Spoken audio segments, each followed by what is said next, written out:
क्या हाल चाल है? ठीक ठाक है जी। आज जो है वो हम लेक्चर का टॉपिक है जी, नो केडीपी सेल्स और how to increase our KDP sales. कि यानी कि हम अपनी केडीपी बुक्स की सेल्स जो है वो कैसे बढ़ा सकते हैं, और कौन कौन सी ऐसी वजूहात हैं जिनकी वजह से हमारी केडीपी की बुक्स जो है वो सेल नहीं होती। ठीक है, आज हम इन सारी बातों को जो है वो डिस्कस करेंगे। और मेन जो की पॉइंट्स हैं आज की वीडियो में, ये भी आपको पता चल जाएगा कि कौन सी इंतहाई जरूरी चीजें हैं जिनके ऊपर आपको फोकस करना पड़ता है, तब जाके आपकी जो सेल है वो ज्यादा से ज्यादा होती है। तो हम जो है वो स्टेप बाय स्टेप देखते जाते हैं। सबसे फर्स्ट पॉइंट जो है, जो मैं सबसे पहले स्टेप बाय स्टेप आप काम करते वक्त भी नीच जो है वो स्टार्ट करते हैं, और अब भी मैं नीच के मुतालिक ही बताऊंगा कि आपने नीच जो है वो किस तरीके से सिलेक्ट करनी है। अपनी नीच सिलेक्शन जो है वो कैसी होनी चाहिए। ठीक है, नीच सिलेक्ट करते वक्त आप लोगों ने ये चीज देखनी होती है कि जो नीच आप सिलेक्ट कर रहे हैं उसकी रिक्वायरमेंट हाई होनी चाहिए। ठीक है, उसकी रिक्वायरमेंट क्या है? हाई होनी चाहिए। और उसका कंपटीशन जो है वो लो होना चाहिए। सिंपल बात ये कि हाई डिमांड हो या हाई नीड हो, और जो कंपटीशन है वो लो कंपटीशन हो। ठीक है, तो ये जो आपका नीड सिलेक्शन है ना, वो बेटे आप लोगों ने इस तरीके से करनी है। ठीक है, अगर आप ऐसा करते हैं, यूट्यूब से आप अक्सर वीडियोस देखते होंगे जिधर से आप ये चीज कंपटीशन जी, आप जो है वो उधर से वीडियो देखी, आपने सेल्फ पब्लिशिंग के जरिए से नीच फाइंड आउट कर रहे हैं अपनी हाई कंटेंट की, लो कंटेंट की, नो कंटेंट की। तो उधर से आपने क्या किया कि जो कीवर्ड का स्कोर है उस स्कोर को देखा जी, 50 अबव है, ओके करे जी। ठीक है, देखा और बुक बनाई और अपलोड कर दी। इससे होता क्या है कि आप रिक्वायरमेंट उसकी देखते नहीं हो। ठीक है, आप मेरा जो नीच सिलेक्शन के रिलेटेड प्रॉफिटेबल नीच आप किस तरीके से फाइंड आउट कर सकते हैं, वो लेक्चर मैंने बनाया है, उसे आप चेक करें, आपको परफेक्ट वे पता चल जाएगा इंशाल्लाह। और भी अच्छे अच्छे जो मेथड्स हैं नीच को फाइंड करने के रिलेटेड, वो मैं आपके सामने जो है वो सारे के सारे रखूंगा कि आप किस तरीके से एक परफेक्ट जो नीच है वो फाइंड आउट कर सकते हैं। ठीक है जी, तो नीड सिलेक्शन करते वक्त आपने मस्ट जो है वो नीड अपनी हाई रखनी है, यानी कि उसकी डिमांड हाई हो और कंपटीशन लो हो। ठीक है, ये था हमारा पॉइंट नंबर 1। अब हम नेक्स्ट पॉइंट की तरफ बढ़ते हैं। नेक्स्ट पॉइंट नंबर 2, जब आप नीच सेलेक्ट कर लेते हो, ये स्टेप बाय स्टेप बेटे वर्क है। जब आप नीच सेलेक्ट कर लेते हो, नीच सेलेक्ट करने के बाद आप बढ़ते हो कवर की तरफ। ठीक है, तो हम कवर की बात करते हैं। यही मेन रीजंस हैं आपकी सेल ना होने की, और यही जो है वो पॉइंट्स हैं आपकी सेल को बढ़ाने के। ठीक है, अब आपने काम करना कैसे है वो चीजें हम जो है वो डिस्कस कर रहे हैं। कवर डिजाइन की, अब कवर जो है वो किस तरीके का आप लोगों ने डिजाइन करना है। अब हम ना अक्सर क्या करते हैं, जिनके पास कैनवा प्रो है वो प्रो को यूज कर लेते हैं, जिनके पास फ्री है वो फ्री को यूज करके 1 मिनट के अंदर कवर बनाते हैं जी, कवर रेडी। ठीक है, और क्या करते हैं, ऊपर जनाब टाइटल जो है वो बुक का लिखा, जो नीचे आपने फाइंड की वो लिखी, और साथ ही क्या करते हैं जी, अपना जो है वो ऑथर नेम लगाया और कवर रेडी। बेटे ऐसा काम नहीं करना, क्योंकि जो पर्सन आपसे बुक परचेज कर रहा है, 500 रुपया दे रहा है या $2 दे रहा है, $3 दे रहा है, आपसे बुक परचेज कर रहा है, उसने ऐसे तो पे करने नहीं है।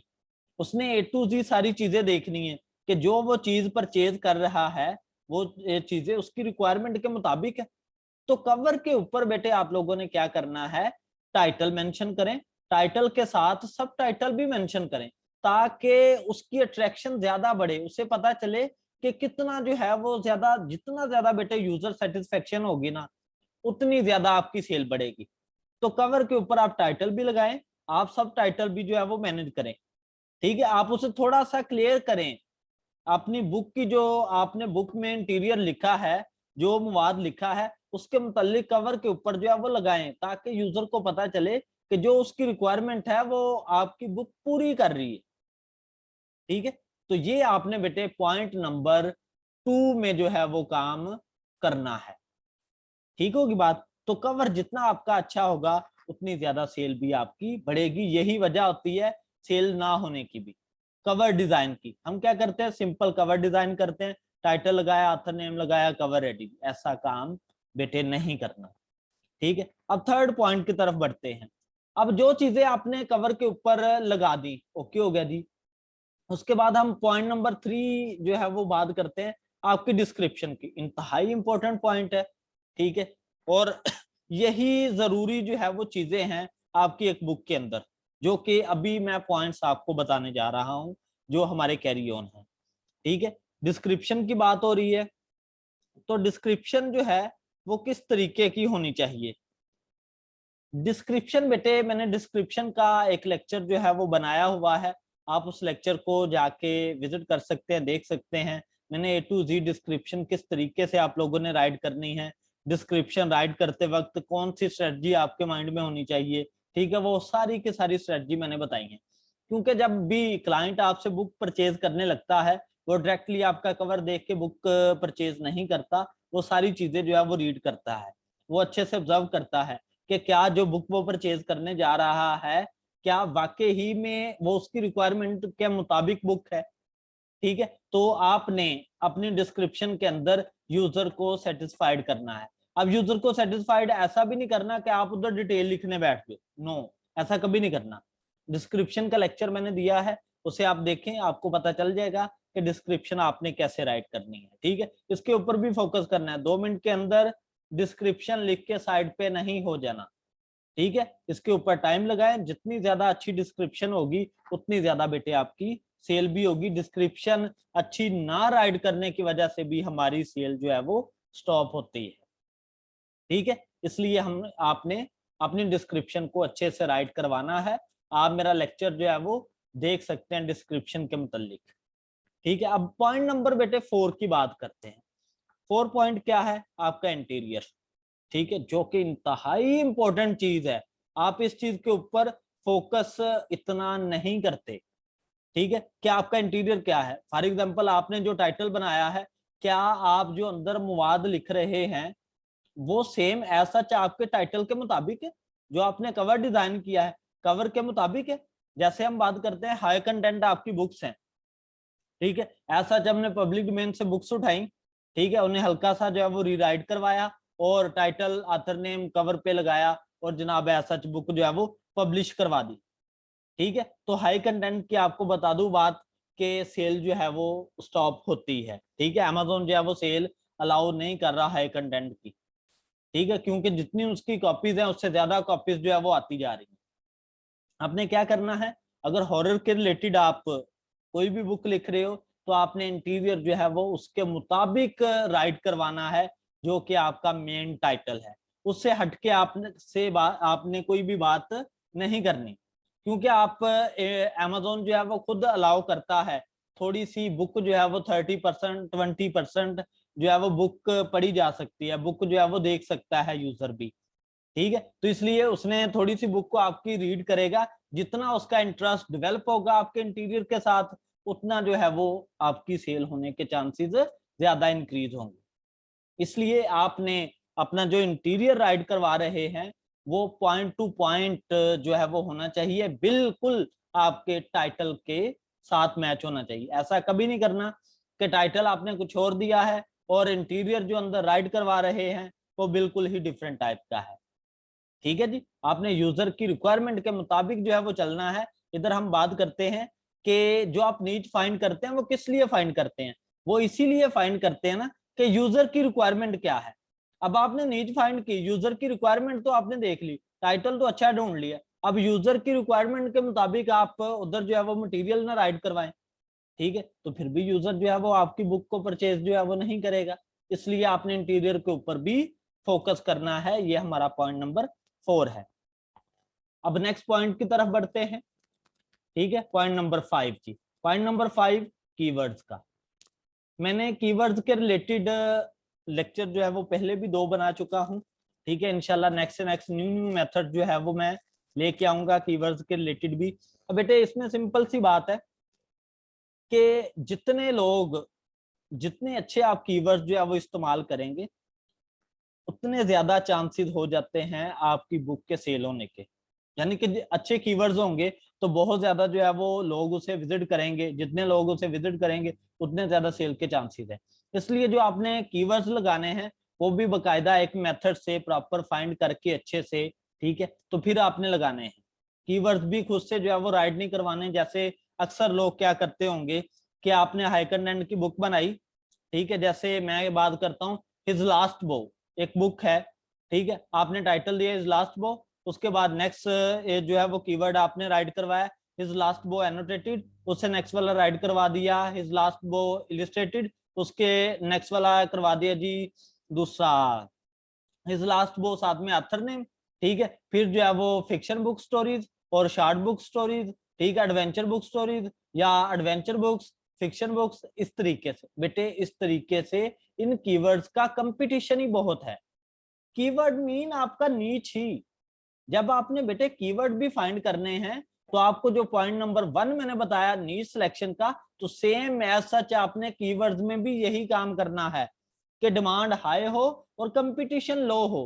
कीवर्ड जो 7 आपने ऐड करने हैं वो भी इसी स्ट्रेटजी के तहत ऐड करने हैं ताकि आपकी सेल जो है वो ज्यादा से ज्यादा हो। ठीक है, ये पॉइंट नंबर जी हमारा 5 था। अब नेक्स्ट 6 पॉइंट की तरफ जो है वो बढ़ते हैं। 6 पॉइंट क्या है जी? Correct launch. यानी कि जो आप चीज लॉन्च करवा रहे हैं, अगर आपका कॉपीराइट जो है वो आपने खुद बुक बनाई है, ओन कॉपीराइट है, तो आप क्या करें, उसे एज अ ओन कॉपीराइट जो है वो पब्लिश करवाएं। अगर आपने पब्लिक डोमेन बुक बनाई है तो आप उसे जो है वो क्या करें, पब्लिक डोमेन के तौर पे ही लॉन्च करें। ऐसा ना करें कि आप उसे ओन कॉपीराइट लॉन्च करवाएं, ठीक है, तो इस तरीके से भी आपकी सेल जो है वो रुकती है। वजह क्या होती है, आप उसे ऑन कॉपीराइट जो है वो लगाते हैं, हल्का सा आपने रीराइट करवाया, ठीक है, हर पेज में से 1 से 2 पैराग्राफ आप रीराइट करवाते गए, आगे बढ़ते गए, पूरी बुक को रीराइट करवाया, उसके बाद जो है आपने बुक को ऑन कॉपीराइट के ऊपर जो है वो लगा दी। वो वक्ती तौर पे क्या होगा, पेज भी रीड होंगे, 1-2 सेल भी हो जाएगी। उसके बाद जब अमेज़न का एल्गोरिथम आपकी बुक को पकड़ लेगा कि ये तो भाई बुक पहले से मौजूद है अमेज़न पे, ये तो फला बंदे के पास इसके राइट्स है, तो वो आपको मेल भेजेगा कि भाई इसके आपके पास जो है वो राइट्स नहीं है, अगर राइट्स है तो आप मुझे वो राइट्स सेंड करो, ठीक है, फिर आपकी सेल स्टार्ट करवाएगा, अदरवाइज वो आपकी सेल स्टॉप करवा देगा।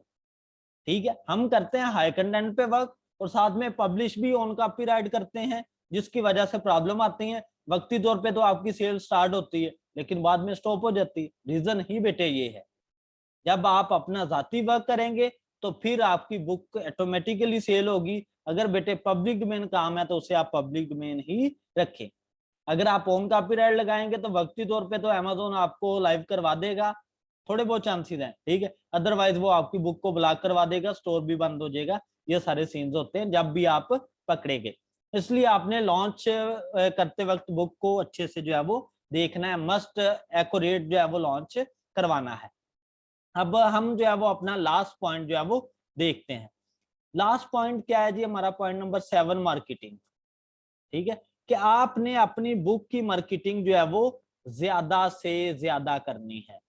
ठीक है, आप सेल्फ का काम करते हैं, जो कि बेटे अगर आप पब्लिक डोमेन बुक ले रहे हैं ना, ठीक है, तो फिर तो उसकी मार्केटिंग ऑटोमेटिकली पहले से एक तरह से हुई होती है, टाइटल से ही। ठीक है, इतनी पुरानी बुक है, 100 साल पहले की बुक है, राइट्स खत्म हुए हैं, आपने लगा दी जी, ठीक है, उसकी मार्केटिंग इतनी ज्यादा आप लोग नहीं करते, लेकिन फिर भी आप उस पे जो है वो पीपीसी कैंपेन चलाएंगे, उसकी मार्केटिंग होगी, ज्यादा सेल होगी। फिर क्या करें कि आप अपनी बुक की मार्केटिंग जो है वो ज्यादा से ज्यादा करें। होता क्या है, तकरीबन 4 करोड़ के रिलेटेड जो है 4 करोड़ बुक्स हैं। अब 4 करोड़ बुक्स में से आपकी बुक कौन सी है, लोगों को कैसे पता चलेगा जी? इसलिए आपने अपनी बुक्स को टॉप पे लाना है।